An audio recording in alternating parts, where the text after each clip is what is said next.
Hi guys, welcome to our English class for today. And for this week or for this day, we are going to discuss and learn about writing, compare and contrast paragraphs. So the other video, we discuss on how we are going to create cause and effect relationship paragraphs. So for this topic, we're going to compare and contrast and try to make a paragraph out of it. Okay, so to start off, hello and welcome to my English class. So I am Teacher Isa and I will be your guide for today. Okay, now let's go over again and let's talk about compare and contrast. Well, generally speaking, comparing is showing similarities between two things, between two persons, between two places, or between two topics that you choose. Okay, or two animals, perhaps, or two toys, so everything that comes to your mind that you want to compare. While contrasting is showing differences or yung pagkakaiba between two things that are related in some way. Ayan. So, again, when we compare, we're talking about the similarities of the both subjects. And when we are contrasting, we are discussing the difference or the differences between the two things that you are talking about. All right. So if you write a paragraph using comparison and contrast, so of course, choose a topic that interests you. So mahirap magsulat ng isang topic na hindi ka interesado, 'di ba? It's difficult for you to talk about something that you don't like or you are not interested with. All right? So, of course, choose a topic that is close to your heart and you really know about. Okay, a good compare and contrast paragraph doesn't only point out how the subjects are similar or different. It uses points to make meaningful argument out about the subjects. Okay, so since you are nearing your high school year, no, you are going to dig deeper about the subject. All right, so if you are talking about, for example, comparing and contrasting fruits like apple and orange, no? So you are not just going to give the similarities in the differences of these two fruits. Perhaps you can dig deeper, no, about the vitamins, the good things that it gives you, no? Apple helps you improve what? No? How about orange? So it gives you more vitamin C. Now, apple, as they say, one apple a day keeps the doctor away. So you can expound or explore on that. So until you come up with some arguments, which is better fruit, is it the apple or the orange? So something like that. No, it is not just comparing and contrasting two things. No, it's like giving a point which gives you a meaningful argument about the subject. So, since you are going, palapit ka na, so sa higher level years, no, like high school or senior high school, so knowing the basics of this paragraph writing gives you a big help, no, in digging deeper or creating more meaningful and more effective paragraphs or essays in the future. Okay, now we have here the steps in writing compare and contrast paragraph. Okay. Of course, the first thing that you need to do is to choose subjects for comparison. So select two or more subjects that you want to compare and contrast. This could be characters from a book, no, if you want to compare the Disney princesses.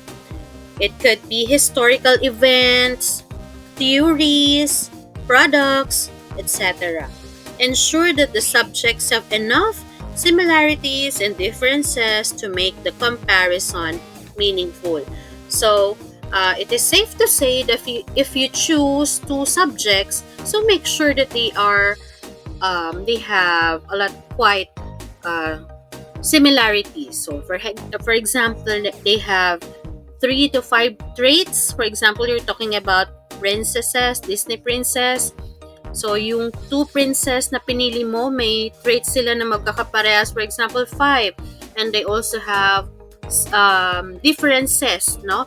Na marami-rami rin. So, para maging mas maganda and meaningful yung gagawin mong compare and contrast na paragraph. So, decide on the two subjects that you want to compare and contrast. Next is you're going to create your introduction. Begin your paragraph by introducing the subjects you will be comparing and contrasting. Provide a brief overview of each subject and mention the specific aspects you will focus in your comparison. Alright, so for example, you want to compare ano bang medyo maganda-gandang i-compare natin. Let's say for example, English and Math. Two different subjects, meron silang similarities, and they have a lot of differences. No? So, introduce first the English subject, and then discuss and introduce the Math subject. Give an overview of the both subject. And then, what aspect you will focus in your comparison. So, which is more useful in our everyday life? Ayan. Which of these two subjects is more useful in our everyday life? So, diba? Bibigay mo yung similarities nila, bibigay mo yung differences. Now, yung argument mo is, from these two subjects, which of them is more useful in our everyday life? Yun na, medyo mas lalalim na doon. Yung iyong paragraph.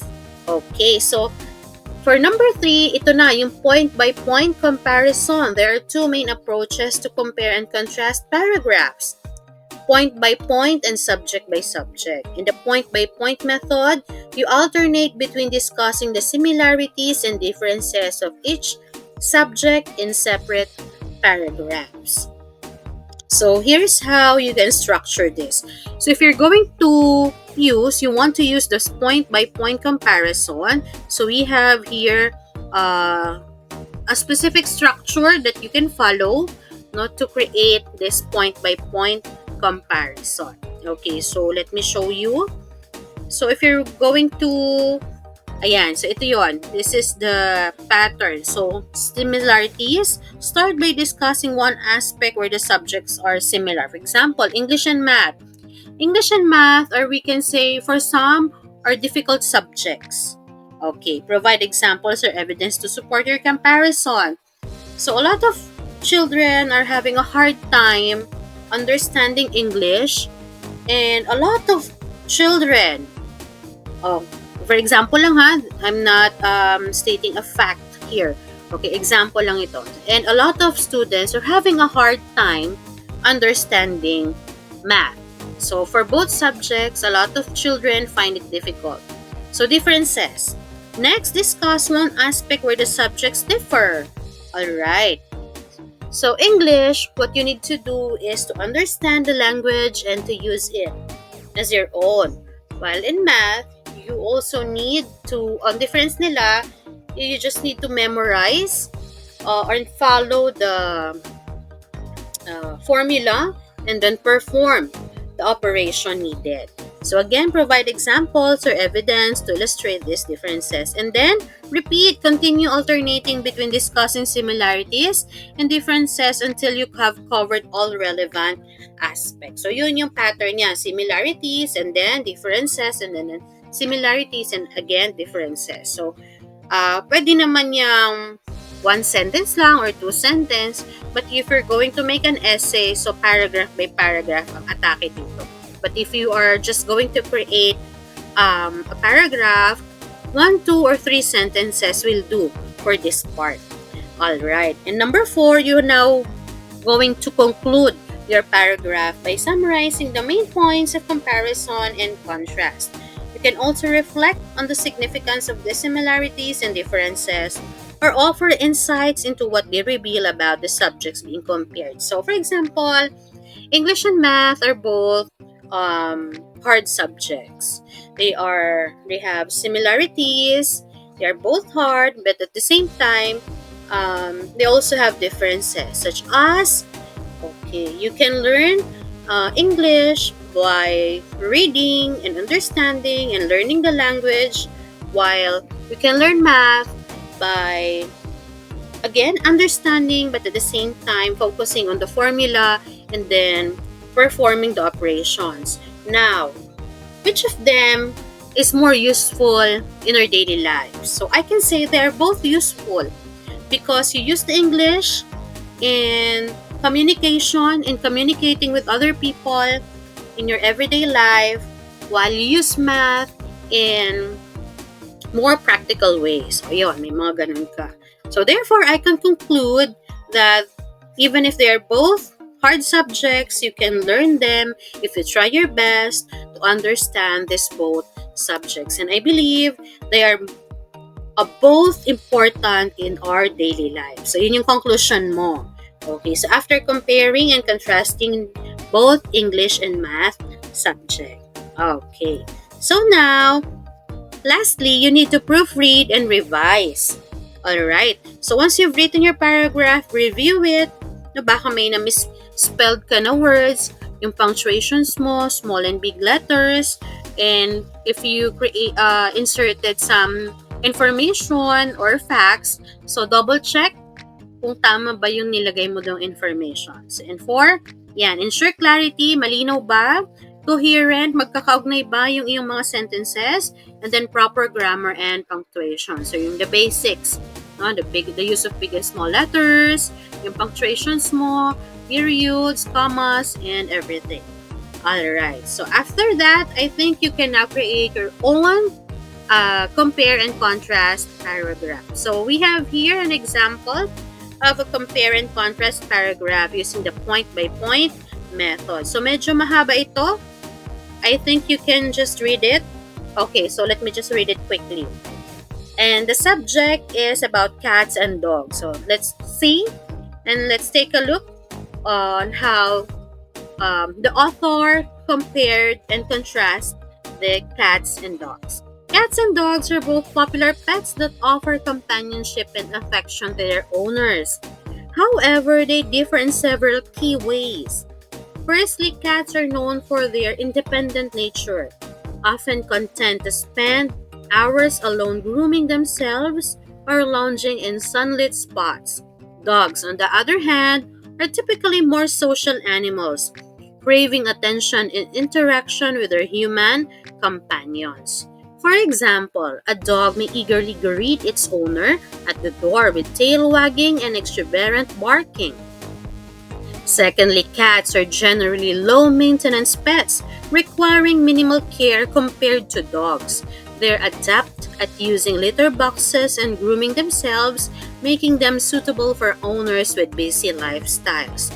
Conversely, dogs require regular exercise, grooming, and training to ensure their physical and behavioral well-being.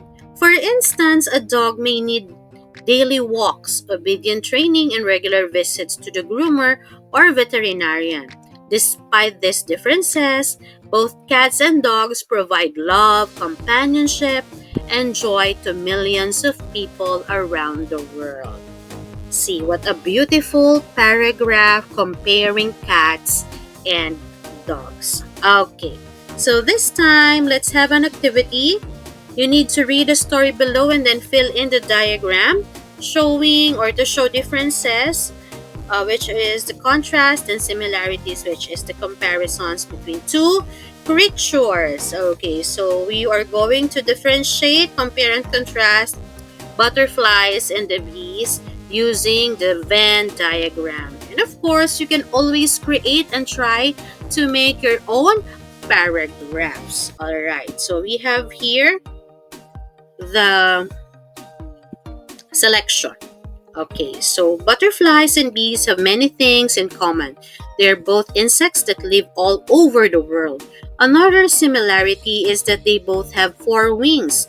Their wings are very different through butterflies, though butterflies have brightly colored wings and the bees' wings are transparent. Bees live in large groups called colonies. Butterflies do not. They often travel by themselves.